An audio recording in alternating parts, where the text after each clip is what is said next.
সুপ্রিয় দর্শকবৃন্দু, আসসালামু আলাইকুম রহমতুল্লাহি ওয়া বারাকাতু।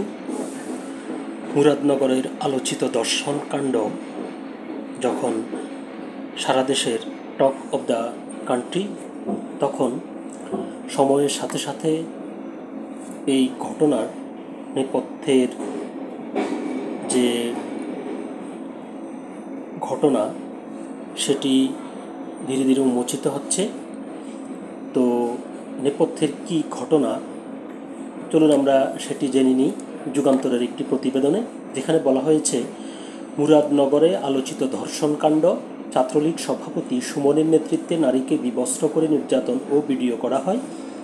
আর খবরটির বিস্তারিত বলা হয়েছে, কুমিল্লার মুরাদনগরে চাঞ্চল্যকর ধর্ষণকাণ্ডের মূল রহস্য ধীরে ধীরে উদ্ঘাটিত হচ্ছে। নিষিদ্ধ সংগঠন ছাত্রলীগ এই ঘটনার নেপথ্যে রয়েছে বলে জানা গেছে। রামচন্দ্রপুর দক্ষিণ ইউনিয়ন ছাত্রলীগের সভাপতি মোহাম্মদ আলী সুমনের নেতৃত্বে নারীকে ওই দিন বিবস্ত্র করে নির্যাতন ও ভিডিও ধারণ করা হয়। স্থানীয় লোকজন, প্রশাসন ও জনপ্রতিনিধিদের সঙ্গে কথা বলে এসব তথ্য জানা গেছে।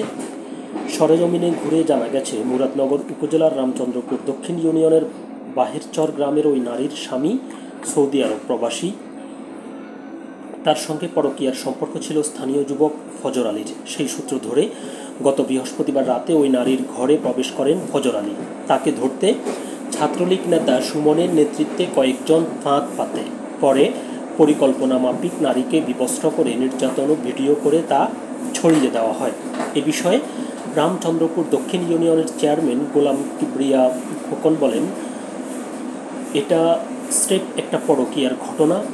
ফজর আলীর সঙ্গে ওই নারীর দীর্ঘদিন ধরে পরকীয়ার সম্পর্ক চলছিল। বৃহস্পতিবার ফজর আলী ওই বাড়ির দিকে রওনা করলে ইউনিয়ন ছাত্রলীগের সভাপতি সুমনের নেতৃত্বে ছাত্রলীগের বেশ কয়েকজন নেতাকর্মী তাকে হাতে নাতে ধরার জন্য ফাঁক পাতে। এ সময় ফজর আলী ওই নারীর ঘরে প্রবেশ করলে ছাত্রলীগ সভাপতি সুমন সহ তার সঙ্গীরা তাদেরকে হাতে নাতে আটক করে। প্রথমে ফজর আলীকে বেধড়ক পিটিয়ে তার হাত পা ভেঙে দেওয়া হয়।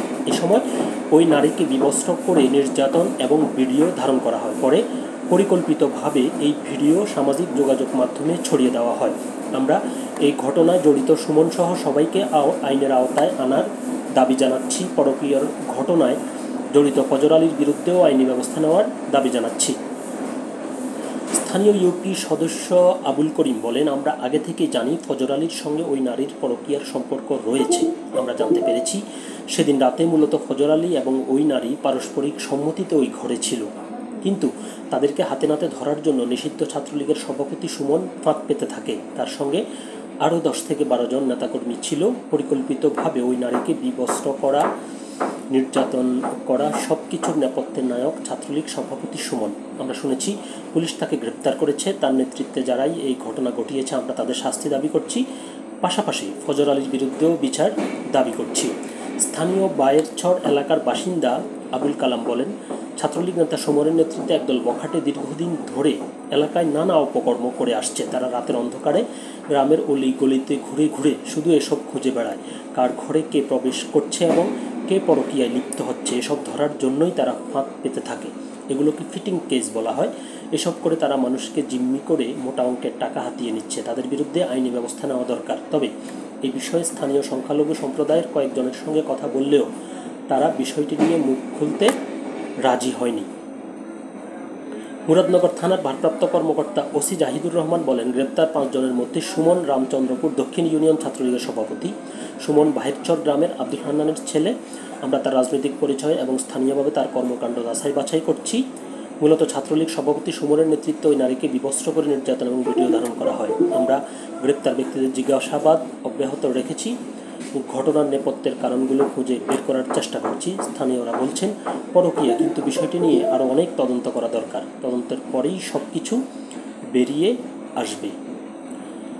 তো একটি কথা, যেটা মূল ঘটনাটি এ পর্যন্তই ছিল, এখানে যেটা বলা দরকার সেটা হচ্ছে যে সারা বাংলাদেশেই কিন্তু এই সুমনের মতো অসংখ্য বখাটে রয়েছে যারা দেশের আনাচে কানাচে এই ধরনের অপকর্ম করে বেড়ায়।